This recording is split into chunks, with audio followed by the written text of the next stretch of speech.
We are members of the Association to Advance Collegiate Schools of Business, which is called AACSB. That is our accrediting body. It sets standards for what should be taught within a business school, basically. And so as members of AACSB, there are certain standards that we're supposed to follow. One of those standards states that for every 3 credit-hour course, a student should expect to spend approximately 12 to 15 hours per week outside of the classroom working on that course. You probably haven't been doing that. Most people say, I'm not quite spending 12 to 15 hours per week on every class.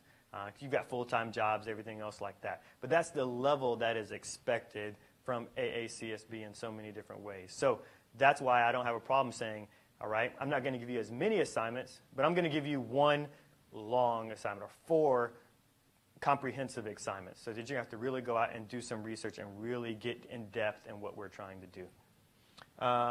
So we're trying to get away from the book as well as much as possible. We want to know the facts, know the definitions, know the terms, but you don't walk into business every day and say, well, the definition of management is this. I mean, that's not how management works, correct? So we don't need definitions as much as we need application. We hear that from a lot of the people that are coming to hire.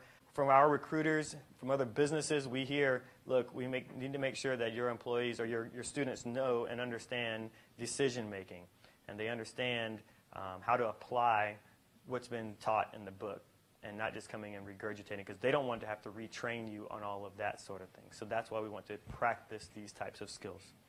And then the final thing to keep in mind here is that the learning isn't going to take place within what I'm just telling you or what we're sharing. Actually, the learning takes place when you're going out and you're getting the information from the literature.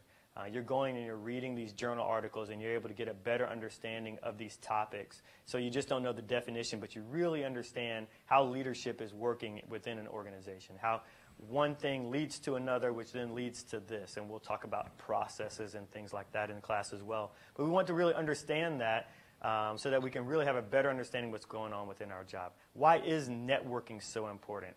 Well, there's research that says if you have a vast network, you're going to move up in the company because you're going to be aware of when jobs are coming available. So instead of just sitting in your cube and saying, I don't want to learn how to play golf, which I don't like golf, but I need the network because the research tells me that that's when a lot of these decisions are made. It's not made in the boardroom. It's maybe made on the golf course, outside of work, that sort of thing. So, and we'll get into topics like that as well. All right, so that's where the learning is going to take place, and I'll give you a lot of feedback on your cases to make sure that you're getting in depth into the literature, and you're showing me that you're doing that. Graduate work involves more research that draws upon empirically supporting or not supporting the data. If you think about undergrad was facts. It was go read this textbook. Once you read this textbook, come in and take a multiple choice exam and tell me what the textbook says. That's really what you did in undergrad. But the graduate level is a little bit more advanced than that. We're supposed to have some kind of integration and higher level of understanding so that we can actually apply what we've learned. And so that's what we want to get into within these case studies and through this class format. The reason we use academic or scholarly research is because we all have our own personal experiences. That's why we can't just rely and say, well, my experience, or everybody must do it this way because that's the way it's done in my company. That's normally not the case.